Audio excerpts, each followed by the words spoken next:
नमस्कार, हमारा नाम पड़ी प्रिंस कुमार और हमारा चैनल में आप लोग के बहुत बहुत स्वागत बाटे। जी हाँ, ये वीडियो के माध्यम से हम आप लोग के बहुत बड़ा अपडेट देवे वाला बानी। अपडेट बाटे अपना भोजपुरी के सुपरस्टार पावर स्टार के एक गाना आवे वाला बा। जी हाँ, गाना के पोस्टर आ गइल बाटे और जो हमारा साइड में देखत तनी ये गाना के पोस्टर बाटे और गाना के नाम बा पियर फराक वाली। जी हाँ, ये गाना जो सीजन चल रहा बा शादी ब्याह होला वही के टारगेट करके बनावल गइल बा। आप पोस्टर पर देख सकत नहीं है में बैंड के भी इस्तेमाल कइल बाटे और पवन सिंह के साथ में आपके दिखाई दिए में निकिता भारद्वाज जो पोस्टर में आपके दिखाई देते रही।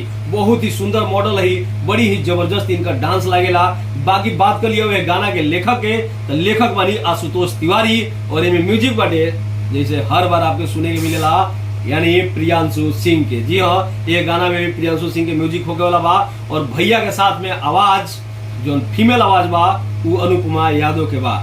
वैसे भी अनुपमा यादव के साथ में बड़ा मजा आवेला पवन सिंह के गाना सुन के। बहुत बड़ा बड़ा हिट गाना दे चुकल बड़ी पवन सिंह के साथ में अनुपमा यादव। अब बात कर लिया कि जो पोस्टर बाटे पोस्टर देख के एकदम क्रेज बढ़ गई बा ये गाना सुने खतरा। लेकिन इंतजार तो थोड़ा कर ही के पड़ी क्या गाना ही 24 तारीख के यानी कल नहीं परसों। बाकी आप लोग के पोस्टर देख के कितना पागलपन होता है गाना सुने खतरा, कितना मन करता है गाना सुने खतरा, हमारा कमेंट बॉक्स में जरूर बताइए जा।